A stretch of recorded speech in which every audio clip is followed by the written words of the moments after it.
محمد مظہر کامل ہے۔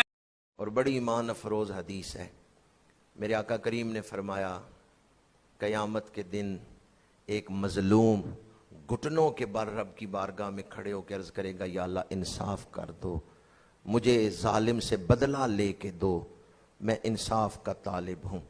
اچھا، یہ قیامت کے دن عرض کرے گا، تو میں نے جو موضوع آج آپ کے سامنے چھیڑا کہ اللہ تعالیٰ کیوں نہیں فوراً گرفت کرتا، تو ہمارا تو ایمان ہے اللہ نے ایک دن رکھا ہے جس دن وہ عدل کا اظہار فرمائے گا۔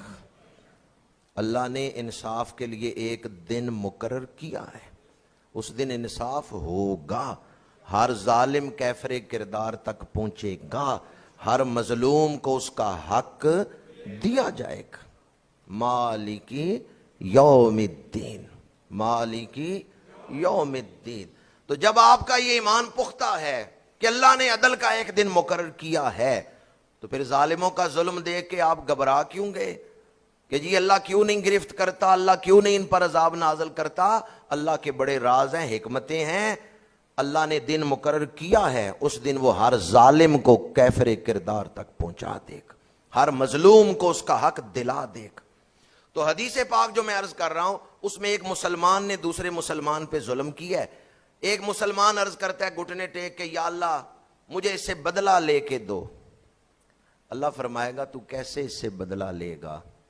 اس کے پاس تو کوئی نیکی نہیں جو تجھے دے دے، کیونکہ اس نے دنیا میں بڑے ظلم کیے تھے، اس کی نیکیاں دوسرے لوگ لے گئے ہیں، اب اس ظالم کے پاس کوئی نیکی نہیں رہ گئی، تو کیسے اس سے بدلہ لے گا؟ گناہ وہ جو مظلوم ہے وہ عرض کرے گا، یا اللہ میرے گناہ اس پر ڈال دے۔ جب یہ حضور نے فرمایا نا، تو میرے آقا کریم کی آنکھوں سے آنسوؤں کی برسات لگ گئی۔ حضرت فاروق اعظم بیٹھے ہوئے تھے، حاضر خدمت تھے۔ میرے آقا کریم نے فرمایا، اے عمر، انا ذاک الیوم عظیم یحتاج الناس ان یحمل عنہم من اوزارہم۔ فرمایا عمر وہ دن بڑا سخت دن ہوگا، ان ذاک الیوم عظیم، وہ بڑا سخت دن ہوگا۔ اس دن ہر بندہ چاہے گا میرا بوجھ دوسرے پہ ڈال دیا جائے۔ فرمایا اس دن ہر کوئی چاہے گا میرا بوجھ دوسرے پہ ڈال دیا جائے۔ یہ مظلوم بھی کہے گا، یا اللہ اس کے پاس دینے کو نیکیاں کوئی نہیں، میرے گناہ اس پر ڈال دو۔ اللہ تعالیٰ اپنی رحمت کا اظہار فرماتے ہوئے ارشاد فرمائے گا، وہ تو سامنے دیکھ تجھے کیا نظر آ رہا ہے؟ اس گناہگار کو حشر کے میدان سے ہی جنت کا نظارہ ہو جائے گا۔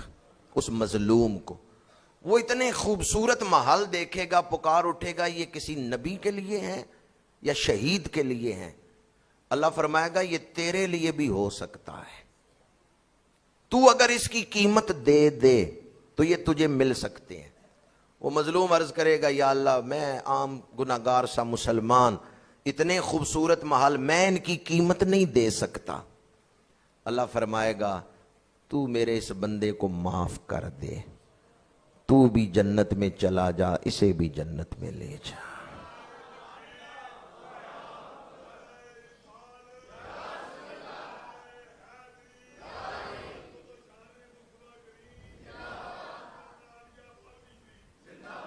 اللہ بڑی رحمتوں والا ہے۔ بعض لوگ حدیث کو الٹ سمجھ لیتے ہیں، اس حدیث کو سامنے رکھتے ہوئے اب کوئی یہ نہ کہ بھی چلو ظلم بھی خیر ہی ہے۔ بعض اوقات بندہ ایسا ظلم کرتا ہے کہ ایمان ہی برباد ہو جاتا ہے۔ اس حدیث میں دونوں کا جو ذکر ہے وہ مومن ہی تھے، دنیا سے ایمان لے کے گئے تھے، اس لیے قیامت کے دن وہ اللہ کی اس رحمت کے حقدار بن گئے۔ کوئی ظلم کرتے ہوئے یہ نہ سوچے کہ خیر ہی ہے، بعض اوقات بندہ ایسا ظلم کر بیٹھتا ہے کہ اس کا ایمان ہی برباد ہو جاتا ہے۔ اس لیے دنیا میں ہمیں اپنے آپ کو ظلم سے بچانا چاہیے کہ ہماری طرف سے کسی پر ظلم نہ ہو۔ یہ جو روایت میں نے بیان کی ہے، اس میں اللہ کی رحمت کے اظہار کے لیے کہ اللہ تعالیٰ بسا اوقات ڈھیل دیتا ہے تو اس میں کیا کیا راز ہوتے ہیں، میں اپنی گفتگو کو اس پیغام پر ہی سمیٹتا ہوں. ہماری عقل محدود ہے، اللہ کا علم لا محدود ہے، اللہ کی شانیں لا محدود ہیں. ہم علم الہی کا احاطہ نہیں کر سکتے. اللہ بڑا سونا ہے، اس کے ہر کام میں حسن ہی حسن ہے. دیانتداری سے بتائیں، پریشانیوں میں کھو کر ہم محبت الہی اور وارفتگی، بے خودی، اللہ کے عشق میں اس سے معروم نہیں ہو رہے. پریشانیوں میں کھو کے کتنی پیاری بات ہمارے بزرگ فرمایا کرتے تھے، جب بھی کوئی مصیبت آتی اس میں بھی کوئی بہتری ہوگی، اس میں بھی کوئی بہتری ہوگی. یعنی اللہ کے ہر کام میں ہمارے لیے خیر ہی خیر ہے. تو ہمیں اللہ کے حسن کو دیکھنا چاہیے، جمال کو دیکھنا چاہیے اور اس سے پیار کرنا چاہیے. ہر حال میں یہ کہتے رہیں، خوشی ہو غم ہو، تکلیف ہو راحت ہو، امیری ہو غریبی ہو، بیماری ہو صحت ہو، ہر حال میں یہ کہ میرا رب بڑا سونا ہے.